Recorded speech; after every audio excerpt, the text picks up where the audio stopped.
E aí galerinha do YouTube, bora para mais um vídeo Saga de Alan Wake, quarto episódio já.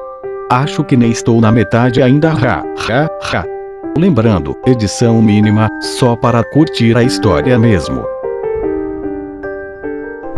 How the hell did she get her hands on the manuscript anyway? I don't know. She's resourceful. I told you were too hard on her. Listen, I found out all sorts of interesting stuff while I was digging around. Yeah. Mr. Wake, it's Sheriff Breaker. We have an FBI agent here, Agent Nightingale. FBI? He's anxious to see you. You'd better come to the station. Okay, I'll be right over, Sheriff.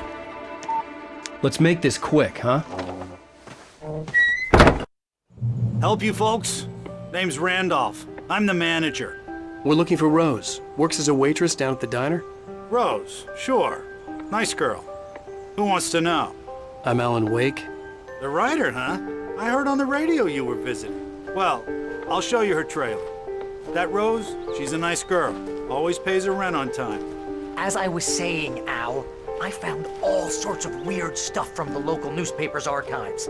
This place is crazy. Disappearances, mysterious deaths, urban legends come true, and get this, most of this stuff takes place around Cauldron Lake. Well, you ain't wrong, mister. The Indians thought the lake was a doorway to the underworld. I'm the God-fearing type myself. I don't hold with that sort of thing. Yeah, okay. Anyway, there was an island there owned by a guy called Thomas Zane. Now, some of the articles I found about him make him out to be a famous writer, but I ran a bunch of searches, couldn't find a single thing he wrote. Zane was heavily into diving, so much so that the place came to be called Diver's Isle. But the volcano under the lake erupted in 1970, and Zane went down with the island. It gets better. A local girl, Barbara Jagger, drowned in Cauldron Lake just a week earlier. They were lovers. Sure, Jagger's a local spook story. The Scratching Hag. Comes for you in the dark. Childish stuff like that. Anyway, Al, I'm just getting to the best part. All of the articles about this stuff were written by Cynthia Weaver. I asked around, and she's that crazy bag lady you met. What, the lamp lady? She can be a little loopy, but she's not homeless or anything. Yeah, anyway, she knew both Jagger and Zane before they both died, and she had some kind of a breakdown. Well, mister, this here's Rose's trailer. You mind me asking what you want with her? We're just here to talk to her, pal. Welcome to... Oh dear, Mr. Wake. I'm so glad you're here. Rose, you have my manuscript? Oh yes. Yes. Please, come in.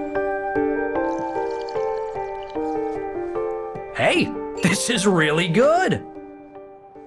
Rose, Yes, my manuscript. I really need it. I understand. I know what you need. A muse to inspire you. Oh, for Barry? She doesn't have anything. Yeah, hey, Al? Al, what's... Oh... Barry! What? What?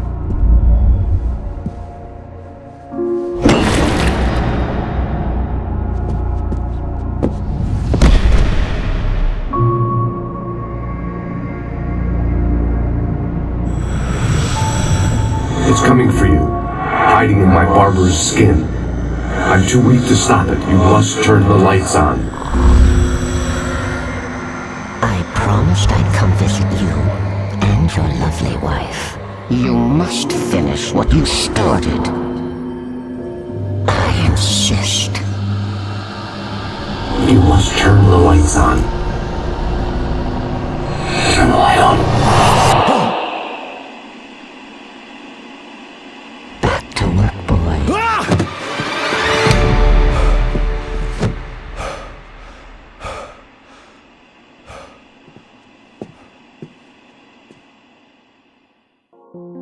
I felt nauseous, hungover.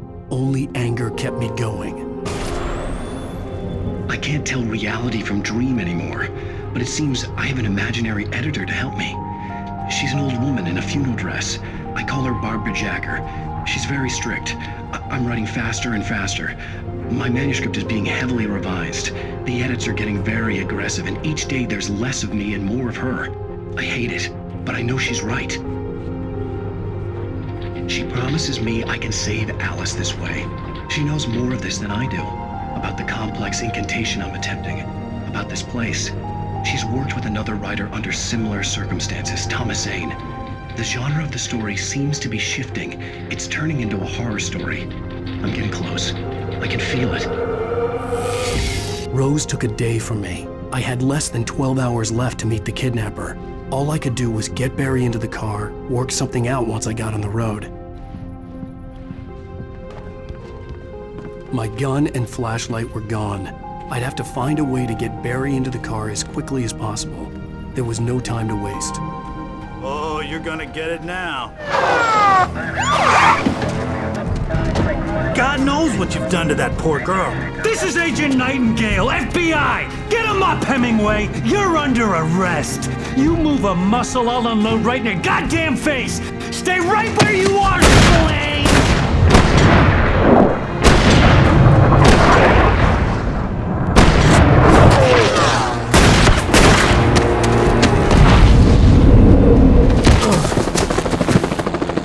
What are? I'm standing right here, you goddamn maniac!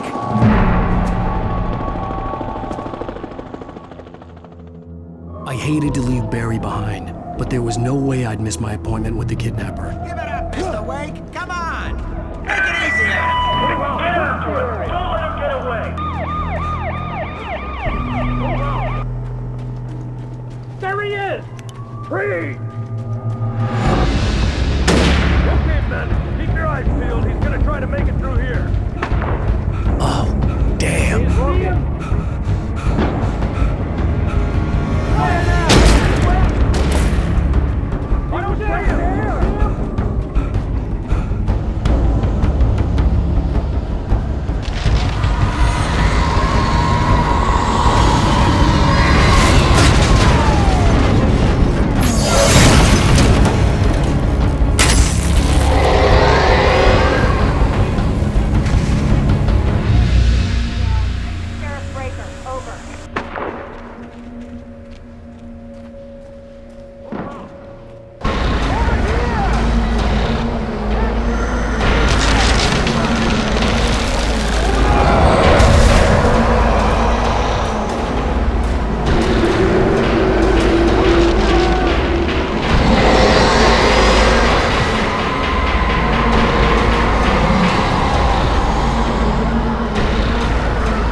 This horror was everywhere I went, circling me. The cops didn't stand a chance. They were after a writer, not a monster. Agent Nightingale, I've lost contact with person that you assigned to me. It's Wake's doing. I imagined that the broadcast tower in the distance was part of the local radio station. Maine seemed like a decent guy. Perhaps he could give me directions to the coal mine.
I hope Maine could lend me a car to get to the coal mine.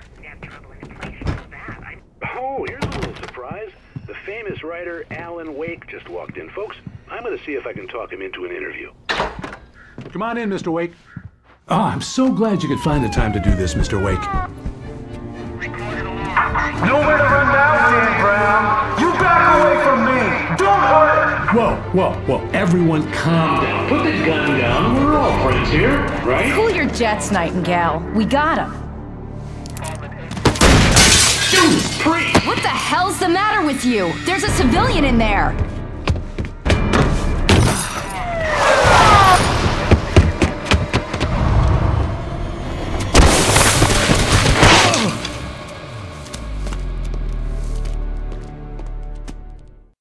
I'll get you yet, even if it kills me. You hear me?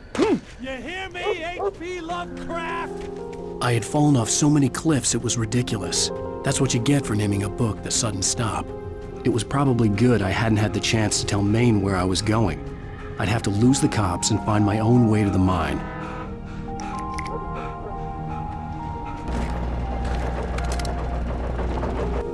There was no sensible reason for the power company work lights to be here. It was almost as if they'd been left for someone like me to use.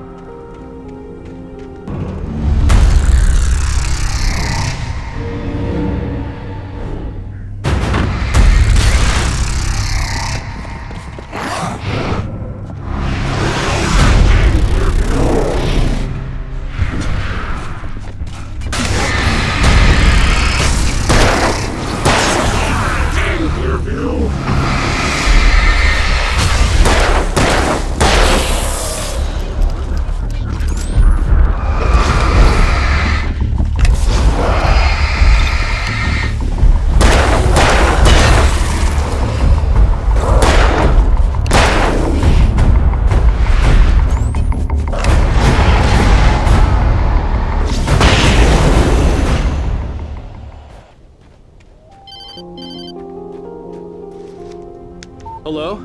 The most stubborn man I've ever met. Alice? Alice? Alan. I'm so afraid. It keeps me in the dark. Please help me. I look at you, Alan, and it's not you. It's something else. Looking out from behind your eyes.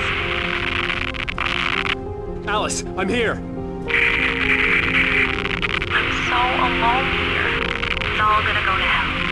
You need to be careful. Cooperate. The connection had been terrible, but that wasn't the only thing that hadn't been right with the call.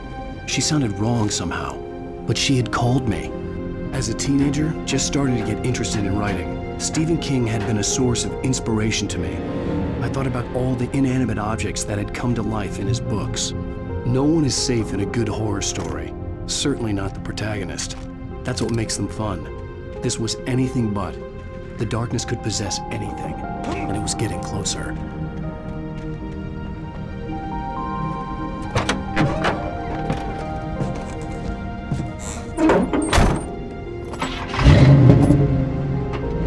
I had never been this glad to see the sunrise. I had a couple of hours to get to the coal mine.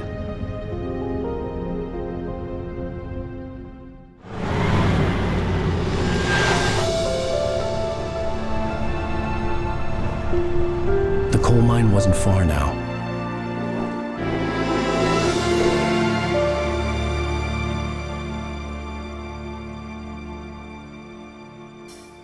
Today, I would meet the kidnapper, and he would give me Alice. I wouldn't give him any other choice. A drowning man will clutch at a straw.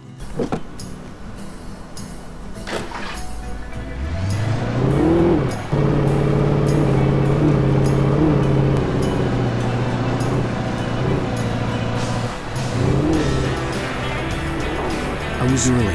I was supposed to meet the kidnapper at noon in the main building. The coal mine was quiet. It was a museum now.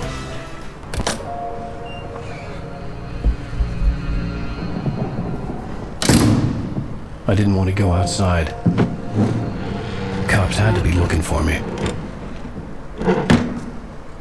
The noon sun turned the place into a sauna.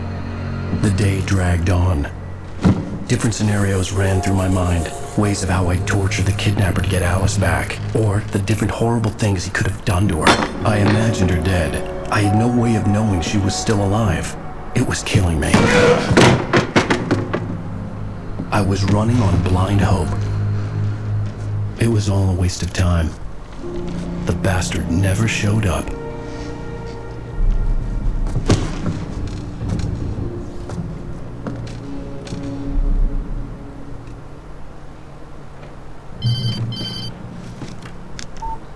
Where the hell are you? Change of plans. You know where Mirror Peak is? It's a big mountain north of where you are. You follow the path from the mine, you can't miss it. There's a lookout point there. I'll be waiting.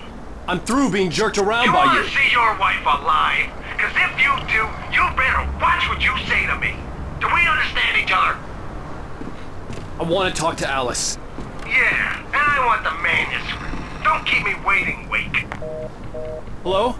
Hello! Ah! I'm gonna kill him!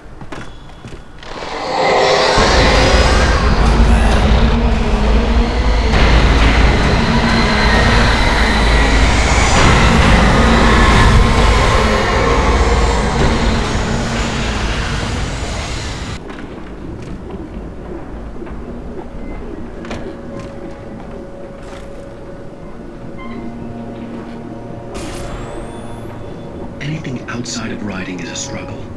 I feel ill. I managed to make my way downstairs. There's a shoebox filled with books and papers by Thomas Zane. It's very hard to focus, but I managed to read some of it. He's a poet, and a good one. He writes of muses and creators summoning fabulous things from a magic lake, using his powers to shape the world of a realm of gods and dreams and demons, dark things that wait for a chance to slip through, wearing the flesh of men as disguise. Zane writes about himself, his girlfriend being taken over by a dark presence, about growing scared of the lake. Zane believes it's a mirror to the gaping void of darkness above, where some Lovecraftian presence lurks. I crawl back upstairs. I'll borrow these things for my story. They ring true. They fit.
I was close now. I had to get there fast. I dreaded what I would find. Wait! Are you? Wait! Hey, I'm here! I'm coming! No! Get away! Sorry! Please! The boss didn't know what it meant, but I didn't know! I swear I didn't know! We don't have a wife! We don't know where she is! She's probably drowned! We just said we had her to make a play ball, you see? We got a writing for us!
life. I was born on the day that my poor mama died. I was cut from her belly with a Stanley knife. My daddy did a jig with a drunk midwife.